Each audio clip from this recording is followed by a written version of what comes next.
Welcome to In My Opinion 4 Mortal Kombat 10. MK10 picks up where MK9 left off, with Shao Kahn being dead and Shinnok being released, setting his eyes on Earthrealm, with an army of flying monsters and some of your undead former allies to back him up. However, Johnny Cage, Sonya and others are there to take the stand and stop this onslaught. Well, after all that hoopla, the game time skips with Johnny and Sonya leading the new cast of heroes to start some rebellion led by Melina against the new ruler of Outworld, Kodo Khan.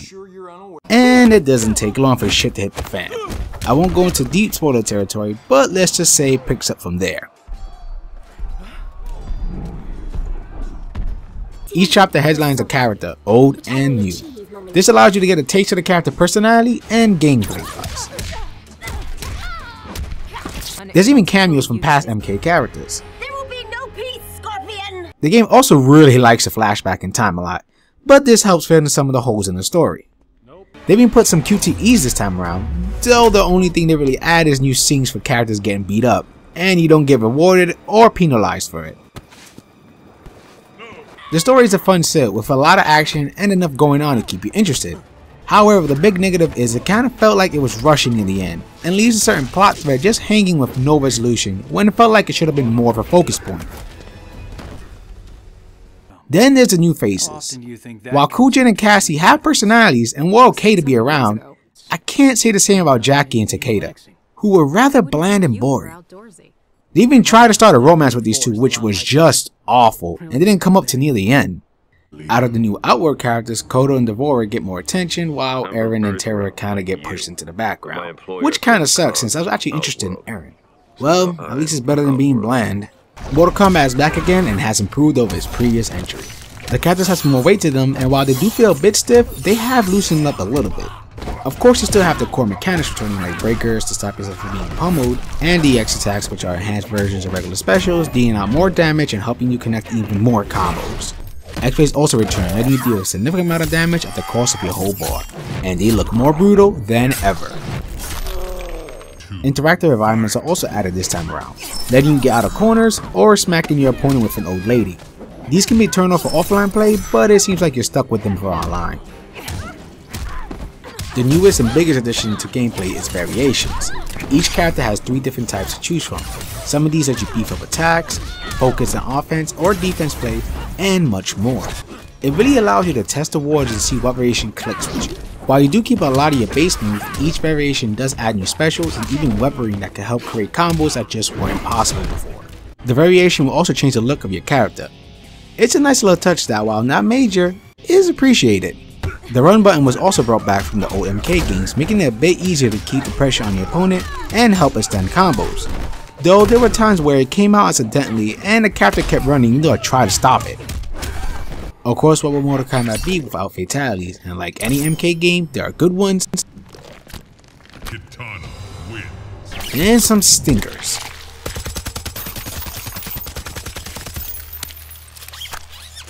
Each character has 2 fatalities in which they get in their opponent's life with. They look as gruesome as ever, and I wouldn't have it any other way.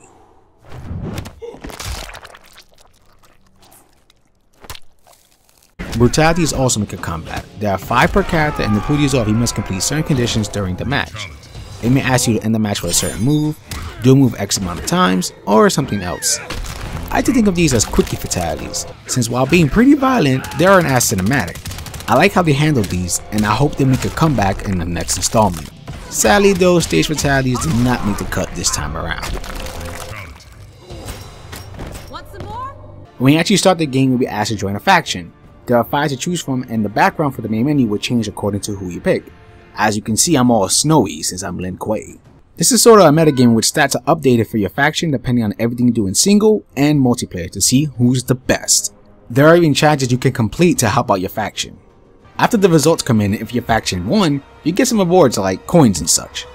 There's also a point when an invasion happens. This is when you can fight a more powerful version of a character. Now you can't win the fight, but the more damage you deal and the longer you hold out, the better your reward. You can also go and do Innovation Tower, which is just a tower with modifiers. Then you have the War Tower, which if you are the current champion, helps you build defenses against other factions, or if you are the challenger, lets you take them on while earning some points. Another thing you gain when leveling up your faction is faction kills. These are basically faction specific fatalities, each having 5. If you want to change a faction you can, but doing so will forfeit the progress you made with your current one. This kinda sucks since it limits messing around with other factions, since losing all your faction progress is not very tempting. Single player wise, the game does have a lot for you to do. First you have the story mode, which I already went into. There's also usual stuff like practice mode, a tutorial mode for learning the basic mechanics, and fatality practice if you're having trouble pulling them off.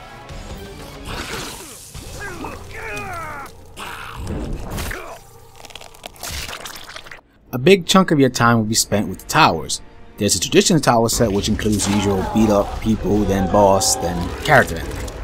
Test your might tower, which has you chopping through multiple objects, and if you fail, you will die multiple ways. Test your luck tower, where you do a certain amount of fights, each with random game modifiers, and the more you go up, the more modifiers are added. Endless tower, where you fight an endless amount of opponents till you die, and lastly in this set, the survival tower. If you don't feel like going through the whole tower just to have a quick match or to do a test your luck, you can simply pick it from the menu. Now we have the living towers. These are 3 different towers which are updated hourly, daily, and weekly. After each update, the conditions for the towers change. It could be certain modifiers are allowed, maybe to mix up the matches with some test your might, or you may have to use a certain character to pass the tower. This is done so that each of the towers can keep feeling fresh and you have something to always look forward to.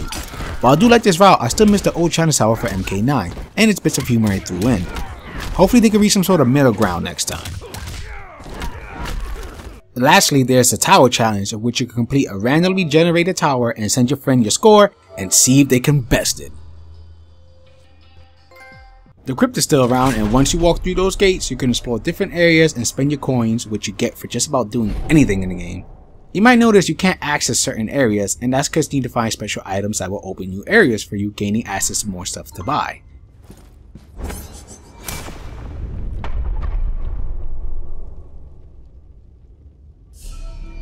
They even have many jump scare QTEs that if you pass, you get some coins. I like that instead of a simple point and click to open chests, they made it into a little adventure game. Makes the event of buying stuff a little bit more fun. Another chunk of your time will of course be online. MK10 offers a good amount of options. You got your typical rank, player, and private match.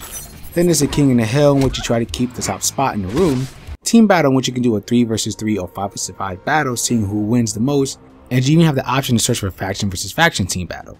Then, like in MK9, there are rooms you can join or set up yourself where you can pick out of the many players who you want to challenge. Finally, there's Tower Mode, in which you can challenge others to see who can score the highest in a timed tower fight with modifiers.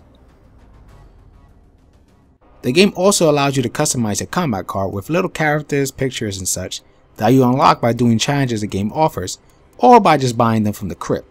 As you can see, there's a lot to do online, and thankfully, at least from my experience, online is pretty smooth. Of course you run into a real laggy fight here and there, but that wasn't really common with me. Well, let's take a look at the roster. There are 24 characters to choose from, some old and some new. Gameplay wise, I actually found some of the new faces not that bad, and it's always nice to see a cast grow in an ongoing series. Trust me, I know some are brokenhearted over some missing characters. Oh Jade, how I missed thee. So while this isn't the best roster I've seen in an MK game, there is enough here that it's more than likely you'll find some favorites, old and new, like I did. The game looks great, with nicely done detailed character models, and it seems NetherRealm Studios has finally gotten better with their female faces, which always looked rather manly. Characters also receive battle damage, leaving burn wounds, bullet holes, and slashes, with of course plenty of blood. Stages also look pretty dang good, from a rainy monk temple to a beat up city with soldiers getting mauled in the background. The game runs super smooth with no real hiccups, and the voice actors do a fine job fitting their roles. But it is not clear who will succeed. What's also pretty cool is that every character has multiple pre-fight lines depending on who you're facing. Insane as always. The arcade endings have the same look as they did in MK9, which was nicely drawn pictures with semi-movement. From this vision to find herself in the nether realm. MK10 is another right step for the series. The gameplay manages to build upon what MK9 set and makes it better, with smoother gameplay and the addition of variations. There might be a few trip-ups such as the story mode and the roster situation, but there's more in favor for the game. You have a good amount of content for both single and online play, with such things as both traditional and living towers, the multiple ways to play with others online, and the amount of contact offered to unlocking the crypt. MK10 is a great experience and is worth your time as a fan or a newcomer. I hope you enjoy my thoughts on this game, and for gamer's sake, keep gaming. Jackie wins. Fatality.